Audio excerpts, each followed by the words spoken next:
عامر رانا صاحب، آپ سے ذرا گفتگو کا آغاز کرتا ہوں کیونکہ یہ جو پیٹرولیم مصنوعات ہیں اور اس کی وجہ سے ظاہر ہے روزمرہ زندگی اور تمام معاملات پر ہی بڑا فرق پڑ جاتا ہے.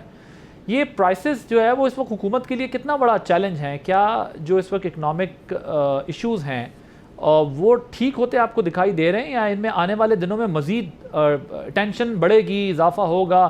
کیونکہ جو انٹرنیشنل سینیریو ہے اسی سے ہماری اکانومی بھی ریلیٹڈ ہے. تو کیسے دیکھ رہے ہیں آپ سچویشن کو؟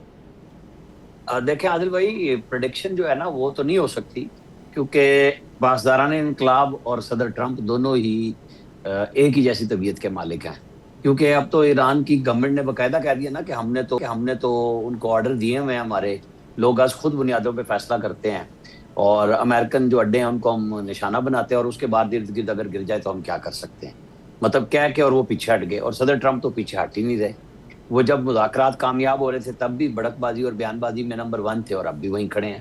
آج مارکو روبیو نے ایک سانس میں کہا کہ ہم بات چیت کا خیر مقدم کریں گے، لیکن ایران بالکل ڈرا ہوا ہے. بات وہیں پہ پھر آ جاتی ہے، انہیں اپنے انقلاب کو بچانا ہے اور بیچنا ہے. یہاں پہ مارکیٹ وہ ساری کی ساری لے کے کھڑے ہوئے ہیں ایران کے لوگ کہ جناب وہ ماشاءاللہ ہی کہیں گے، کیونکہ انہوں نے سیلیبریٹ بھی کیا. اتنا بڑا جنازہ ہوا ان کے رہبر کا. اس کے بعد وہاں سے نئی آوازیں شروع ہوئی، وہاں پہ ان کی قیادت کو پکڑا گیا، پتھر کیا مطلب نکالا بھی گیا جنازے سے. آپ دیکھیں کہ وہ سچویشن بنی، اور ایک طرف یہ تھا.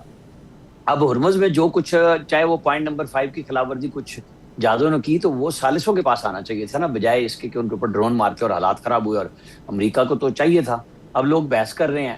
اب ہم اس سے چھوڑ کے کہ وہاں کیا سچویشن ہے، پھنس تو وہ گئے جو پاکستان اور قطر ثالث تھے، اور پوری دنیا پھنس گئی اس کے اندر. ٹھیک ہے. یہ وہ کرائسس ہے جس میں آپ یہ نہیں کہہ سکتے کہ یہ گورنمنٹ کا پیدا کردہ ہے. یہ مطلب یہ صرف اتنی بچت آپ ان کو دے سکتے ہیں. یہ نہیں میں کہہ رہا کہ یہ جواز فراہم کر رہا ہے کہ جتنی مرضی مہنگائی کرے، کیونکہ جو حکمران ہوتا ہے ذمہ داری اس کی ہے کہ وہ اپنے عوام کا خیال کرے، چاہے وہ صوبے کا ہو چاہے وہ مرکز کا ہو. یہ مل جل کے، جیسے پہلے آسٹیرٹی میئرز لیے گئے تھے، تو آج وہ پوزیشن ہے کہ لوگ بہت مشکل میں آ گئے ہیں اس سچویشن میں جو آپ کا سوال ہے. لیکن اس کا حل کسی کے پاس اس وقت نہیں ہے، اور ہم سب ایک دھارے میں بہے جا رہے ہیں کہ جی پتہ نہیں وہاں کیا ہوگا. کیونکہ جو دوسرے راستے سے آ رہا تھا، آج پاکستان نے تو بڑی ٹھیک ٹھاک پالیسی سٹیٹمنٹ دی ہے اپنے حوالے سے، اپنے ایسٹس کے حوالے سے، سمندری اور سعودی عرب کے حوالے سے. یہ بات اب سمجھنے کی ہے کہ جنہوں نے میسج دیا ہے ہوتیوں کو کہ بھئی اب شروع ہو جاؤ، سعودی عرب کا دوسرا راستہ بھی بند کرو، اور وہ ہمارے پاس مہمان بھی آئے ہوئے ہیں. میسج تو بڑے کلیئر گئے ہیں. ٹھیک ہے، اوکے. سو پاکستان بھی آپ کہہ رہے ہیں اپنی پوزیشننگ کر رہا ہے. اگر یہ کرائسس